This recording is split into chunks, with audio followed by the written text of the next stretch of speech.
stocks drift lower ahead of a holiday on Thursday and ahead of an important U.S. inflation print on Friday. Auto and industrials see some gains while energy as well as infra stocks trade soft today. Vedanta declares its fifth dividend for the year with a hefty payout of 7,600 crore rupees, of which 5,300 crores will flow to the promoters. The move takes the total dividend payout for the year to over 37,000 crore rupees. Quess Corp perks up on promoter Fairfax likely having bought 4.5% stake via the reverse book building process, while RHI Magnesita gains on a proposed preferential issue of shares to the promoters. And the Adani Group says it has fully prepaid margin-linked share-backed financing of $2.15 billion.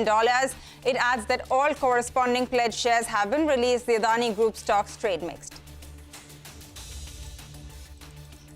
Zee Entertainment reaches an agreement with IndusInd Bank on settlement of dues, pays the first tranche and promises to pay the rest before June 30th or 7 days after the NCLT approval to the merger, and this pact paves the way for the Zee-Sony merger.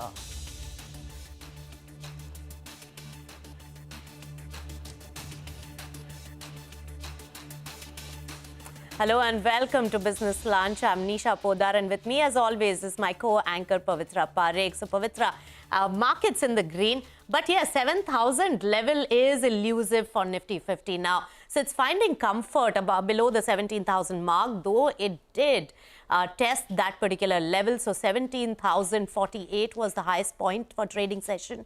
But at the moment, Nifty 50 just about holding in the green, 0.2% up in trade at the moment, but below 17,000. Bank Nifty, that is showing tremendous performance, over 0.5% up in trade.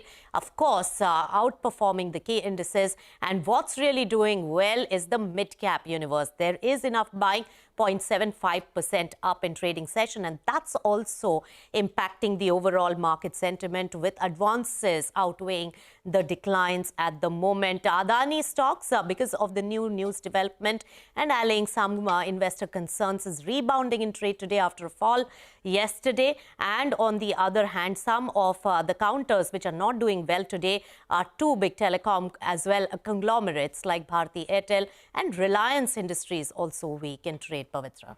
Oh, absolutely. There are a handful of stocks which are trading weak. But, you know, overall, I think, like you pointed out, the key good part is that the broader markets are holding up, which we're seeing after a while, right? So that is encouraging. Of course, remember, today is the FNO expiry ahead of the market holiday tomorrow. So we do expect volatility on account of that. The sectors which are really holding up today, you have the auto pack and metal names doing well. So take a look at some of the larger auto names on your screen now. These are some of the bigger gainers. For the metals, it is actually the mid-cap metal names which are doing well. So these are some which are on your screen right now, and some of the PSU banks also holding up quite well. That is what's going on with the market. We'll come back to this in just a bit. But first up, let's start by talking about the Adani stocks, which are in focus. Like we were telling you, after the group issued a clarification on the status of its pledged shares. So Sonia is here to tell us more about that. Sonia? Well, thanks a lot for that. As you rightly pointed out, there is a clarification that the Adani Group has issued on the status of its pledged shares and the report that has come out by the KEN. Now, they've strongly refuted the news report that's published by the KEN, saying that they have completed the full prepayment of their margin-linked share-backed financing, and this is aggregating to over $2 billion, $2.15 billion to be precise. They also clarified that all corresponding shares pledged for those facilities have now been released. All share-backed facilities availed by the promoters have now been paid off, and hence you are seeing a bit of a relief on the stocks as well. And the Listco pledge positions for Adani Green, Adani Ports, Adani Transmission and Enterprises have reduced substantially. In fact, they have given details of all the shares that were pledged that have been released as per company-wise. So let's just go through that. Adani Enterprises, 1.9 crores worth of shares have been released since March 6.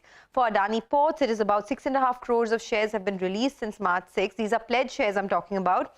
Adani Transmission, about 2.8 crores of pledged shares were released, and Adani Green has made a disclosure of 2.5 crores of pledged shares that have been released. So a lot of clarifications coming through on the KEN report and strongly refuting the allegations as well, and hence the stocks are trending in the green today. All right. Thanks, Sonia, for putting into perspective that important clarification coming in from the Adani Group. Now, shares of South Indian Bank are under pressure after MD and CEO Murali Ramakrishnan really informed the board that he would not be seeking reappointment. And speaking earlier to CNBC-TV18, he did say that the decision to quit was purely personal and an agency had been appointed to start searching for the next CEO. Listen in. Not seeking for reappointment for the next term. So we still have 6 more months, and I'll continue to carry out the initiatives which has been taken over the last last couple of years, and we will take it to the next level. So therefore, just to clarify, I'm not quitting. I'm actually completing my term and not seeking reappointment for the next term. Absolutely no professional element. I mean, it's purely personal. I just wanted to go and spend time with family. The board has been extremely supportive, and obviously the kind of changes which I've been able to make with the in the organization is with the complete support of board and complete support of the entire employee. See, we have just started the process. In fact, the announcement was made yesterday, and we have just appointed an agency to start the process. So clearly, the idea is to ensure that the competent person is selected, and he or she has to have some overlap so that the transition happens very smoothly. The endeavor is to ensure that all the initiatives taken are smoothly transitioned, and the new person takes complete charge of taking it to the next level. If you ask me what is the ideal overlap period, there is nothing like that. But typically, I think 3 to 4 months is a good enough period for anyone who has got experience of running the bank to really be on top of the changes which are happening and to take it to the next level. All right, reassuring comments coming through from South Indian Bank, but the street is just not having it. The stock is still down around 13%. The other company that we're looking at is Quess Corp. This stock is rallying after sources tell CNBC-TV18 that Fairfax has raised its stake in the company through reverse book building. So Nimesh is picking up details on that and brings us the latest. Nimesh? There was a large block of 4.5% equity changing hands, and I believe the promoter entity, which is Fairfax, they've bought this 4.5% via reverse book building from the open market today and at a premium. So that's the reason why that stock is buzzing in trade. So with today's acquisition of 4.5%, Fairfax holding in Quess Corp goes up to 34.6%, and the overall promoter holding will now go up to 54.5%. As of December, the holding was close to 51%. Now, as far as Quess Corp is concerned, there are two promoter entities. Ajit Isaac owns 22%, close to 22%, and Fairfax is holding 30-odd%. Now, with this 4.5%, Fairfax holding will go up to close to 34-35%. The institutional holding is quite high as well in Quess Corp. And I believe some of the large marquee funds as today in the reverse book building participated and sold the stake to the promoter entity, which is Fairfax. So that's a big news that Fairfax at these levels at a premium has today bought 4.5% via reverse book building from institutional holders. So we've written to the management for an official word, but I have an access to the book of reverse book building, and that suggests that Fairfax has bought today 4.5% and has increased the stake in Quess Corp. All right, promoter buying more stake, always good news for the market. Thanks, Nimesh, for all that information. With that, we'll slip into a short breather on the show. But when we return, all decks cleared for the Zee-Sony merger. Zee and IndusInd Bank reach a settlement over the insolvency issue. We'll get you all the details after this very short break.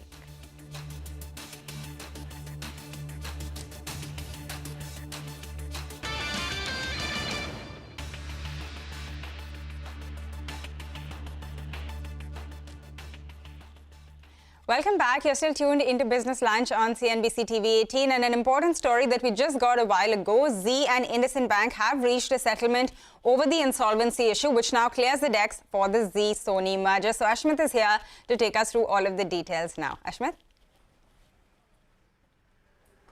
Well, Zee will certainly be breathing a sigh of relief. Today's proceedings before the NCLAT means that the decks have now been cleared for the Sony-Zee merger. What's interesting is that both Zee councils as well as IndusInd Bank appeared today before the NCLAT, and both the councils, in fact, submitted before the Apex Court as a part of their arguments that the settlement was reached as late as 4 a.m. this morning. So that's burning midnight oil, but yielding some results here. As far as Zee is concerned, they've reached a settlement agreement, and there are two aspects to be borne in mind. The first aspect is that of the total dues that were claimed by IndusInd Bank of 83 crore rupees, a part settlement has been reached. And as a part of that settlement, the first tranche has already been paid by Zee. The second tranche will be paid either on or before 30th of June, or it will be paid within 7 days of the Sony-Zee merger getting a nod, whichever is earlier. So this is the deal that has been struck. But what does Zee get in return for making this part payment? What Zee gets in return is essentially IndusInd Bank withdrawing its objection from the NCLT proceedings that are pending as far as Sony-Zee merger is concerned. So that's the trade-off here. Zee makes that payment upfront in 2 tranches, and what we get here, on the other hand, is IndusInd Bank withdraws its objections in NCLT Mumbai and allows NCLT Mumbai to decide the Sony-Zee merger on its own merits, on its own credentials. So that's the big takeaway here. Decks being cleared for the Sony-Zee merger and a settlement being reached between Zee and IndusInd Bank. Back to you. So Ashmit, just one thing. So insolvency concerns are gone. Of course, NCLT will have to, in a hearing, approve it. Second, I just want one small clarity. 30th June, is it now becoming the final date of NCLT approval for Zee-Sony merger by way of this kind of a settlement? Like on or before 30th of June, the NCLT approval has to come. Based on that, the next tranche will be paid within 7 days, either before or by 30th June. Is that the right reading of this? Well, an interesting question there, and let me respond by marking 2 points. Number one, as a part of the NCLT order, it very clearly says that the Sony-Zee merger proceedings will not be impacted by this case here, and that's the big takeaway in terms of decks being cleared for the Sony-Zee merger. It will be assessed by the NCLT Mumbai on its own merits, unaffected by the proceedings at the NCLAT. As far as the 30th June deadline is concerned, that's the settlement reached between IndusInd Bank as well as Zee, that the second tranche of the settlement payment that has to be made will be made, number one, on or before 30th of June or within 7 days of the Sony-Zee deal merger getting a nod. So that's the condition here, that's the conditionality. This case continues to remain pending before the NCLAT. If that second payment does not come, if Zee defaults, if there are certain issues, that will be dealt at a later date. But for now, certainly the decks being cleared and the settlement being reached in good faith between the two sides. All right. Thanks so much, Ashmit, for getting us all those details and clarity. Now, let's also get you the latest on the Reliance Infra and Delhi Metro arbitration tussle. And the centre and the Delhi government have really moved the Supreme Court against the Delhi High Court's order reiterating and also directing a payment of 4,700 crore rupees in the outstanding dues to Reliance Infrastructure. Ashmit, tell us more about this one as well. Well, there are 3 key takeaways, but before I come to that, just a little background. March 17th is when the Delhi High Court had come out with an order directing Delhi Metro to pay a sum of 4,700 crore rupees to Reliance Infra or face action, which could also include attachment. Now, it is after that, as we reported just yesterday, that the centre has decided to, in fact, consider proposing a change in law that will prevent any court from attaching any assets of Delhi Metro. Now, it is in response to that we have these proceedings here before the Delhi High Court. What we understand, what we've picked up, the 3 key takeaways. Number one is that both the centre as well as the Delhi High Court, they've now challenged the Delhi High Court order directing payment before the top court. So the top court will now decide. The top court, in fact, will be hearing this case on April 10th. That's the first key takeaway. The second is the Attorney General appeared before the High Court on behalf of the DMRC, the Delhi Metro Corp, and argued for a stay of the Delhi High Court order until the Supreme Court decides on this case. The Delhi High Court has said that it does not see it as a fit case for grant of stay. It is not appropriate. It will not stay, so that order continues to be in effect. Delhi Metro continues to be bound by that Delhi High Court order, asking to make that payment of 4,700 crore rupees or risk facing attachment. The third is, and this is of course an exchange that took place between Reliance Infra as well as the Delhi High Court. Reliance Infra brought to the attention of the High Court that the centre is changing laws to in fact protect Delhi Metro and the DMRC. And in fact, interestingly, the Delhi High Court remarked that this is increasingly looking like a game of Tom and Jerry, where in fact Reliance Infra Council said that they appear to be Jerry in this case, while the centre appears to be Tom. Back to you. All right, Ashmit, thanks a lot for taking us through all of the details from the courts and, how that action has really panned out. But something else that we want to bring to your notice is that market regulator SEBI's board will meet today to discuss a number of issues, including measures for the secondary market and private equity sponsorship of mutual funds. Yash is here to tell us more about that. Yash? Well, crucial board meeting from market regulator SEBI today, and there are 3 key areas where one needs to focus as far as today's board meeting is concerned. The first one is in the area of mutual funds, the second one corporate governance, and third one is on the secondary market side. I'll start with the first point on regulators' agenda today. That will be with respect to no permanent board membership.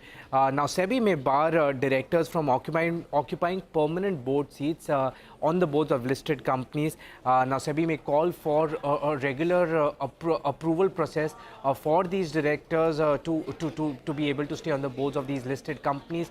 The time period suggested by market regulator in one of its consultation papers of 5 years, which means every 5 years there could be shareholder votes for a director to continue on the board of a listed company. Now, this move could also address the promoter director continuation on the board post significant dilution of the stake by that individual.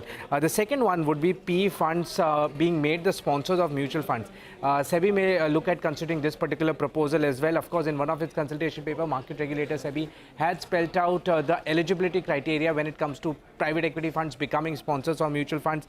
There were things like the fund manager or the private equity fund should have a 5 years experience, should have invested in the financial sector, should have managed corpus of more than 5,000 crore. Also, one important detail here is that if a mutual fund is being sponsored by a private equity fund, that mutual fund won't be able to invest in an IPO which has an interest from the private equity in terms of shareholding. The last one would be ASBA-like model for secondary markets. We know ASBA model is there currently in the primary markets, but of course a proposal to consider to bring it into the secondary markets could also be on market regulators' agenda. All right, may consider allowing private equity funds to really sponsor mutual funds. An important takeaway from that. Yash, thanks so much for getting us all those details. Now, moving on to some key news coming in from the world of politics today. And Karnataka is set to go to polls for the assembly elections on 10th of May. And polls will be contested in 224 constituencies. Now, the tenure of Karnataka's current legislative assembly is scheduled to end on 24th of May. And the previous assembly elections were held in May 2018. Now, the last date to make the nominations is April 20th, and the last date to withdraw the nominations is going to be on 24th of April.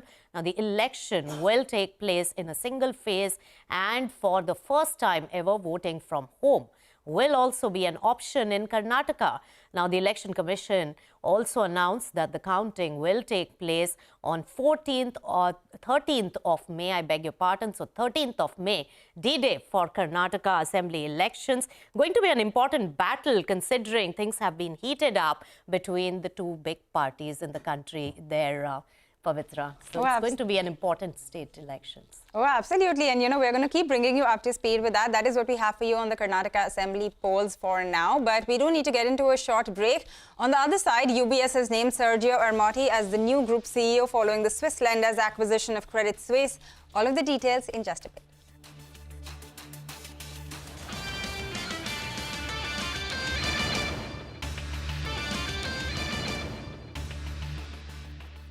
Welcome back. You're watching Business Lunch. A quick look at the market, and yes, it has perked up around lunch hour, showing that it is now feeling fueled. So over 17,000 level at the moment, Nifty 50, 0.35% up, and Bank Nifty is going strong along with the mid-cap universe. But some of the counters like Adani group of stocks have gained more momentum, adding to Nifty 50, along with Reliance Industries being off low of the trading session. And also some of the banks like HDFC Twins as well as also ICICI Bank really helping, and SBI has also perked up, all adding to the momentum to the market. Now to some important global market updates today. In a surprising move, well, UBS named Sergio Ermotti as the new group CEO following the Swiss leader's recent acquisition of rival Credit Suisse. Now, UBS in a statement said that the move will be effective from 15th of April, and the company also said that the current CEO, Ralph Hammers, will remain at UBS to really advise the bank during the transition period to ensure a successful closure of the transaction and a smooth handover as well of this large deal. CNBC's Jeff Cutmore gets us all the latest of this large deal and the change of guard from London.